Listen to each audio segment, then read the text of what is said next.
I am not a citizen with great influence. I am simply a grieving mother who wants to keep this case in the public light in hopes that one day someone will come forward with some information in what happened to my son. Those are the words of Anne Mackenzie, whose son suddenly vanished one day while at work in 2002. For 2 decades, she has searched for answers, and for 2 decades, those answers have eluded her. Christopher Tompkins was just 20 at the time of his disappearance, and his case has become one of the most baffling in Harris County history. Born on December 28, 1981, Christopher Carlton Tompkins was described by his loved ones as a happy, outgoing, and hardworking young man, a devout Christian. He lived with his mother and in Ellerslie, Georgia, and by all accounts, the pair had a strong bond. Christopher was last seen on January 25, 2002. At the time, the 20-year-old worked as part of a 4-man team of surveyors, a job he reportedly enjoyed. He showed up to begin his shift after 8 a.m. and journeyed with one of his coworkers to their job site near County Line Road in Harris County, Georgia. Throughout the morning, the 4 men worked in a line spaced approximately 50 feet apart from one another. The area they were working in appears to be rather densely wooded. In the early afternoon, the 4 men stopped for lunch. At around 1 p.m., they began work again. They looked away from Christopher for just a moment, and by the time they looked back, the 20-year-old was gone. His tools were on the ground, but the man himself had vanished. Christopher's colleagues were, by all accounts, baffled as to what had just happened. They didn't see or hear anything odd, and so they speculated that he had walked further into the woods for some reason, possibly to relieve himself. However, as the minutes passed and Christopher failed to return, they grew concerned and began a search of the area, all while calling his name. Despite their efforts, no trace of Christopher was found. For unknown reasons, Christopher's mother wasn't informed of the disappearance until 4:15 that afternoon. There are mixed reports about who contacted the police first. Some sources state that Christopher's colleagues or boss did, but others state that it was his mother who called first. Either way, they were informed that a missing persons report could not be filed until 24 hours had elapsed. Since investigators wouldn't start looking for Christopher, his family began search efforts instead. They quickly discovered a worker's boot hanging from the top of a barbed wire fence in the area the men were working in, and was confirmed as belonging to Christopher. On that same fence, they recovered a blue thread, likely from the 20-year-old's trousers. 12 cents were discovered on the ground, believed to have fallen from his pocket. Christopher's other boot would be found 5 months after he went missing, recovered by a farmer who found it in a swampy area of his land. The boot was about half a mile from where he disappeared.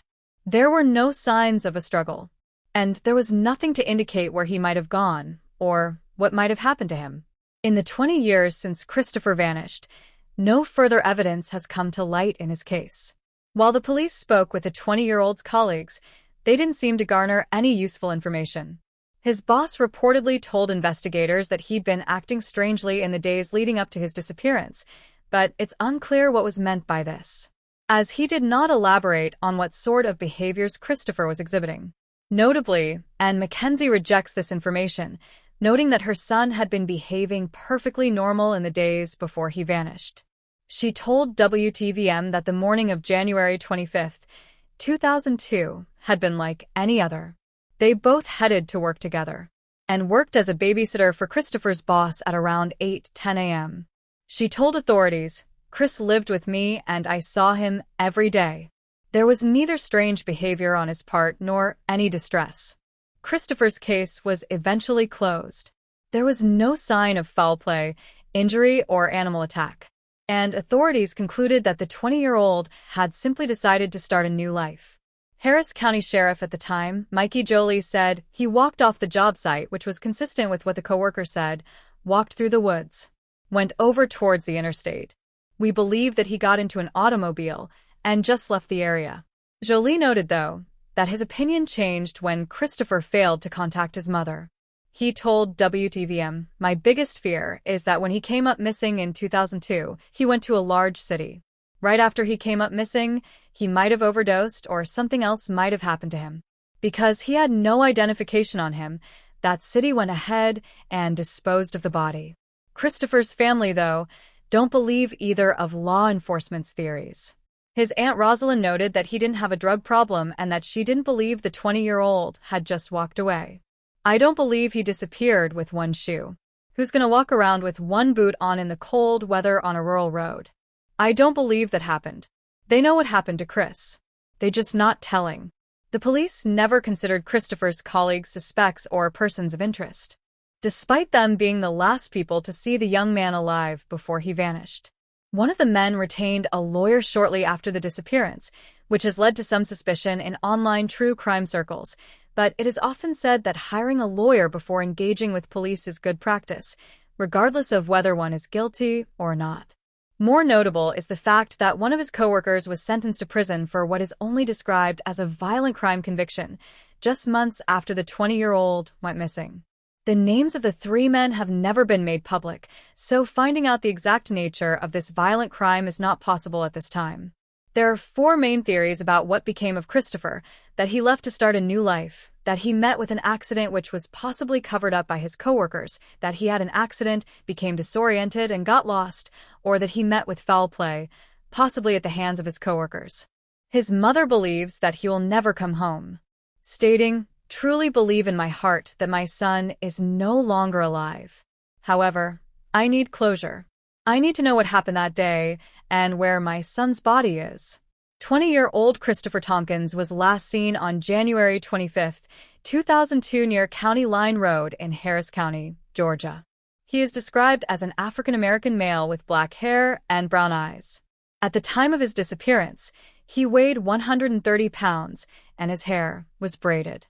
He may have a mustache, beard, or goatee, and his height is between 5'7" and 5'9". Christopher has an ice cream cone tattoo on his right arm with the name Chris written vertically inside the design. The opening of the cone contains the head of a joker wearing a hat. When Christopher was last seen, he wore a black shirt, a blue and gray plaid jacket with a gray hood, navy blue work trousers by the brand Dickies, tan FUBU work boots, a black skull cap, and a black watch. If he is still alive, he will be 43 years old in December. If you have any information about Christopher's disappearance, you can contact the Georgia Bureau of Investigation's Greenville office at 706-655-5842. Alternatively, you can contact the GI tip line at 800-597-8477. And there you have the facts. Please leave a comment down below with your own theories and speculations. And remember to like this video and subscribe to support the channel. Thank you for watching. Stay alert, stay safe, and I'll see you next time.